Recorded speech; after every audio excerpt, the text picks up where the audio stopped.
and then I started detransitioning mentally.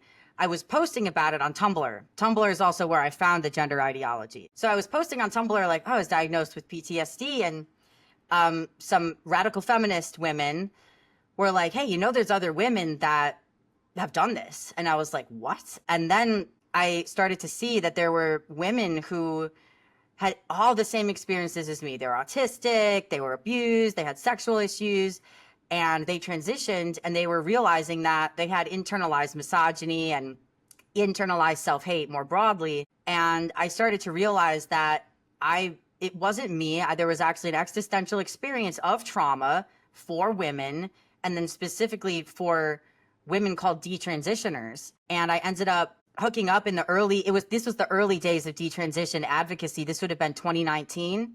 And then I ended up finding a therapist that actually specialized in detransition. And at that time, there was probably like three.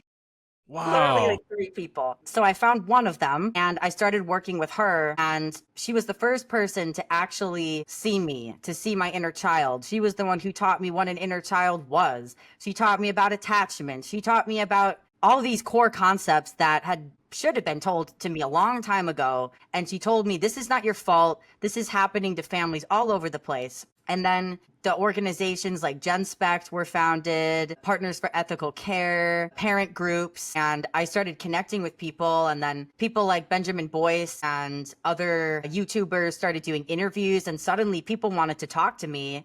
And I was like, me? Like, you want to talk to me? But thankfully, I love to talk, and I was born to talk, and because I'm a writer. So I was like, I started to actually feel like in a flow state and be like, you know what? I actually have a gift for articulating this. And then here I am healing and taking responsibility. And those two combinations of things propelled me into this advocacy role that previously didn't even exist. I was kind of a pioneer of it. And then together, all these other people started coming out of the woodwork to do legislation. People like Chloe Cole, who's now become like a little sister to me, started doing testimonies and legal stuff. And suddenly the parents came together, the legal side, the conservatives came together, the Christians and the disaffected liberals and the detrans, and everybody started coming together and lifting up. And now it's to the point where I was just in DC and I met with the Secretary of Education and the Secretary Office of Health and Human Services to discuss detransition. And they said that detransition and preventing transition was one of the top priorities for both departments.